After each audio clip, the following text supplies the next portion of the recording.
Finest of Freddy's has had some weird theories, some really dark and disturbing ones that we've covered before.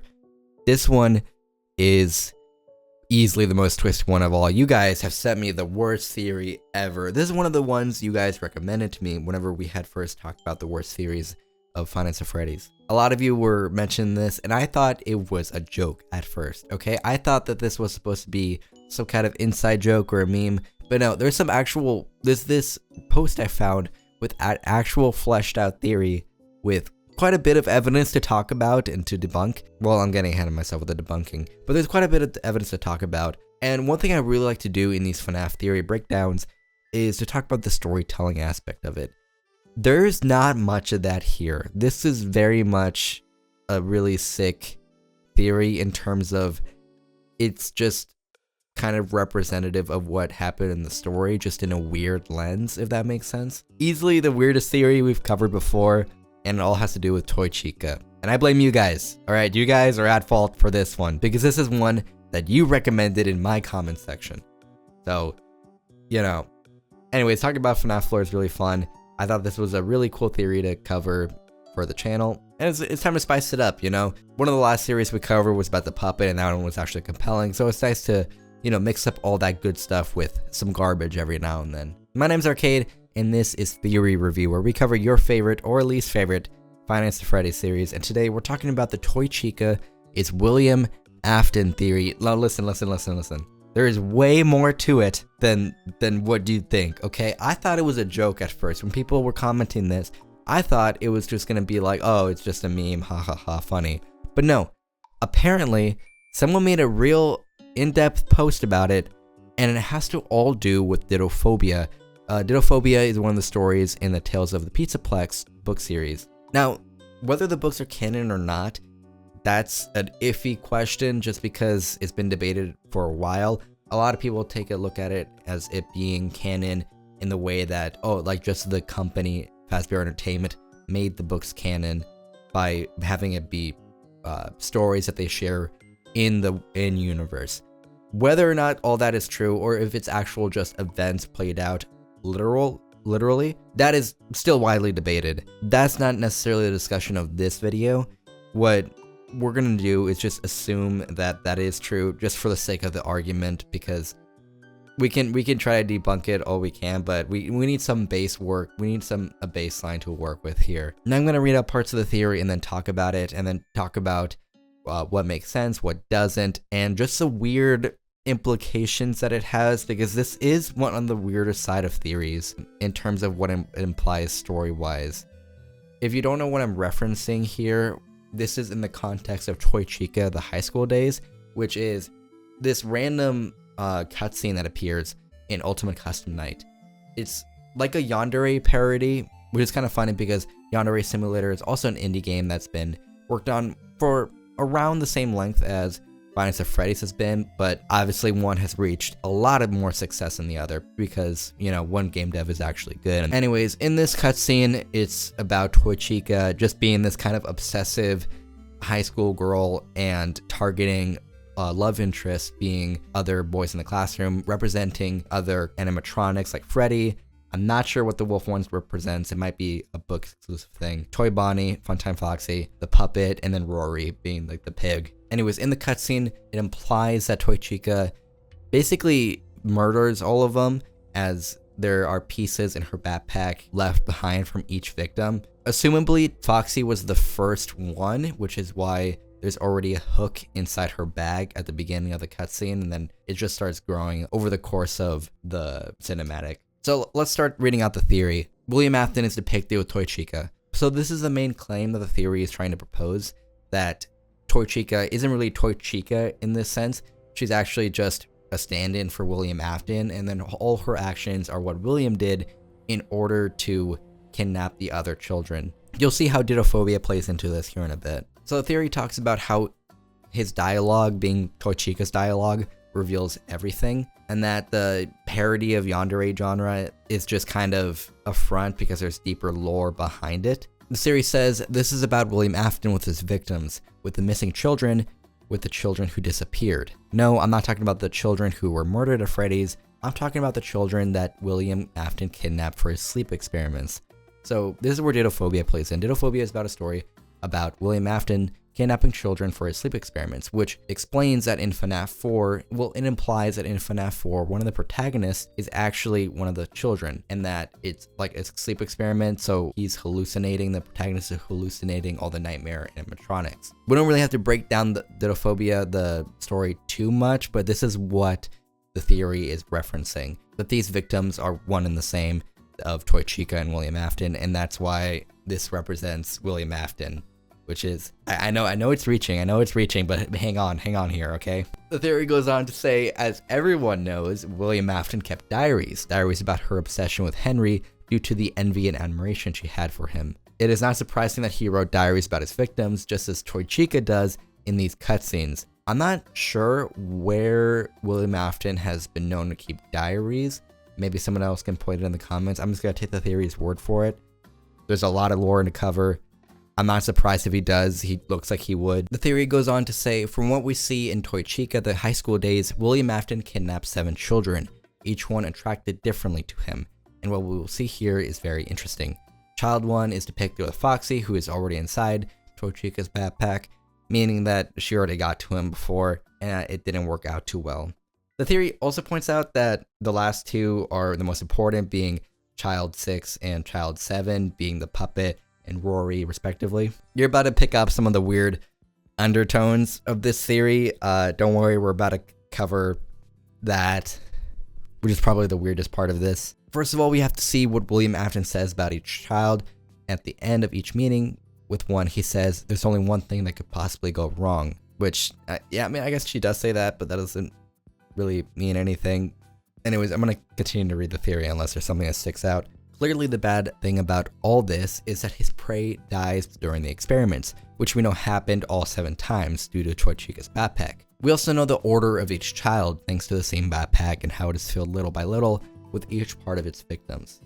The class where Toy Chica plans his kidnappings, or her kidnappings, we know how this class works, and we know that it's really all about William Afton's experiments in his underground. Who is we? We don't really know that. Of course, it's implied that William Afton did do his experiments underground. He's just used to having some places that are underground, but it's not exactly confirmed this is what it's really about.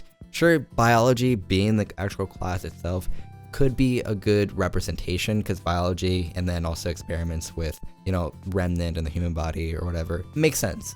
But that's assuming way too much. There's not enough evidence to support this. Although it could work, there's just not. It's assuming that we already know this. Theory goes on to say that we don't have much information about Child 1, but beyond what, according to Toy Chica, said, I don't think it was meant to last. William basically discarded the first subject, and no one could say that he easily accepted the fact that he died in that experiment.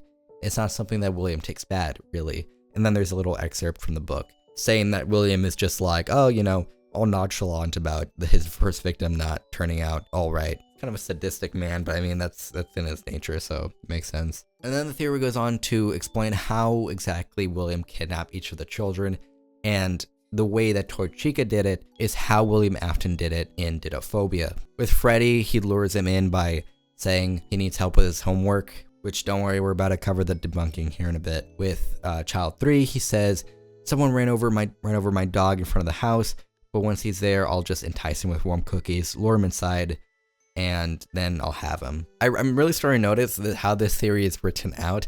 Obviously, no hate to the people who make the theories.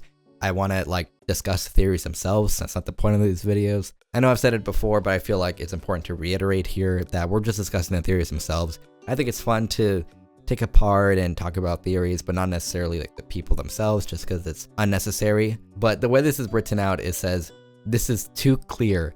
William tricked this boy with the death of his pet to bring him home. I know it might seem like a reference to Susie, but all the examples point to these children being kidnapped by William. Beyond killed them off inside Freddy's. Child 5 was Toy Bonnie, saying, I told him that my house was on fire, but once he's there, I'll tell him that I threw myself on the flames to put them out. He'll be so impressed that he'll fall for me immediately, and then I'll have him forever. This had to be a smaller child, the theory says, than the others to fall for that trick of the house on fire. Look what he says. It is possible that William tricked this child by telling him that he was the one who rescued him, just like he did with Child 5. With Child 5, apparently Toy Chica was just feeling a lot more, I don't know, aggressive, saying that they took live hostages at the house and then to lure them in by saying that he kidnapped the entire family. I'm using Toy Chica and William Afton here interchangeably, just like a little bit for the sake of the theory, but I don't think this theory is true, so we're about to discuss all of that here at the end. The theory goes on to talk about the Midnight Motorist child being the puppet, saying that this character is the child from Midnight Motorist, and that the way Toy Chica talks about him is referencing that minigame, saying, quote, "I told him to come over later, that should be enough, and if he doesn't show up, I'll just go to his house, and if he doesn't open the door, I'll just open a window. Chimney's always an option, or I could set the house on fire and wait for him to run out," end quote. For context, the kid in Midnight Motorist had a rough day because William Afton stalked him and told him to come home. This child's family's situation is unfortunate. The only place safe for him to be was his room. He thought that he would come looking for him. The boy didn't lock himself in the room for his father. He did it for Afton. He did it so that he wouldn't reach him. So this theory is kind of saying that the orange one isn't really William Afton. I know a lot of people have discussed that the character that is portrayed by like the orange guy is actually William Afton, but this theory dismisses that, saying that it's actually the father of the child that William Afton is trying to kidnap for the sleep experiments in Didophobia. And then it talks about how the last one is Rory, who is the protagonist of Didophobia. And then how the cinematic ends is by saying that Toy Chica is like, you know, heartbroken that everything didn't turn out all right, and it's indicative of William Afton not having enough or efficient results, but continuing with the research. It concludes by saying, at the moment, we know that William Afton kidnapped 7 children whom he watched and studied for his experiments. 7 children who were given up for lost and who never saw the light of day again. Oh yeah, it could be that some of the children from the dream experiments managed to have a chance to get out of there. Not alive, of course. It's a possibility. You can never say that William didn't take a child out there unknowingly. Maybe a child who should have never been there. Maybe the one you shouldn't have killed. Okay, this is talking about the vengeful spirit now. Let's talk about this now. Of course, this is linked in the description if you want to go check it out. I highly recommend you do. There might be some details I missed, and it's also just fun to check out different theories. This one was made a year ago now, so we have a lot more evidence to work with. I like covering older theories because it gives us more time for new stuff to come out with new evidence that can be used to build upon or tear down older theories. It's also fun talking about old lore as well. But yeah, there's a weird undertone here because in the cinematics context, right? Toy Chica is trying to get each of the love interests to fall for her. And what this series is saying is that is representing William Afton, a grown man, trying to kidnap children. So that's weird and a little disturbing. Only brave takes on this channel, but dismissing that just because it's weird and I don't really want to, I don't think that's the point of this theory. It's more so just talking about how this gives context for didophobia or even just the sleep experiments that William Afton did, which while there's not much information on that, I don't think there's that big of a connection between the two of them. I think it's mostly just an exaggerated reference to the mainline games that is like a fun way to introduce them. While there could be lore and stuff here, maybe it's referencing for other things, just because this is a game thing that doesn't directly tie into the books. Also, we can debunk it just in the ways that William Afton supposedly lured the children. I'm pretty sure he just like took them away or had like a different plan. Saying that he needed help with his homework is kind of a weird trick. A lot of these seem very exaggerating or probably wouldn't have worked with that different context. It's just reaching too much. I don't know. In terms of, for these series, I usually cover the storytelling aspect of it just because they actually deliver, character motivations or even just give context to more of the plot and why things happen the way they happen beyond just events. For this theory, there's not really any of that. Maybe that's why I don't like the theory as much, because if true, all it does is give context for how William Afton kidnapped the children and like the order he did it in. It doesn't really change much story-wise. Doesn't really give context to his motivations because it doesn't explain why he wants to kidnap them, which could be key information to know. It explains things but doesn't really give any character motivations or just add anything to the plot. Also, it just kind of makes William Afton even creepier in like a different way that Scott Cawthon himself didn't exactly want for the FNAF universe. I don't even think that this cutscene even has that much lore in it. I just think it's a fun, like, cinematic. It reminds me of that hippo in Ultimate Custom Night, just saying like, oh, you know, it's not that deep, bro. Don't look that much into it. Sometimes the story is just a story. And the fact that they come from the same game, maybe it's, you know, related. Scott Cawthon isn't exactly known for always having a lore bit. There are many red herrings. There are many like things to misdirect you. As in-depth as this theory is, it has like a big so what attached to it. I think the only reason this theory got as big as it did, other than maybe Daco, I think a lot of people were mentioning that Daco has said this as a joke, was that it's just the idea of Toy Chica being William Afton is kind of funny.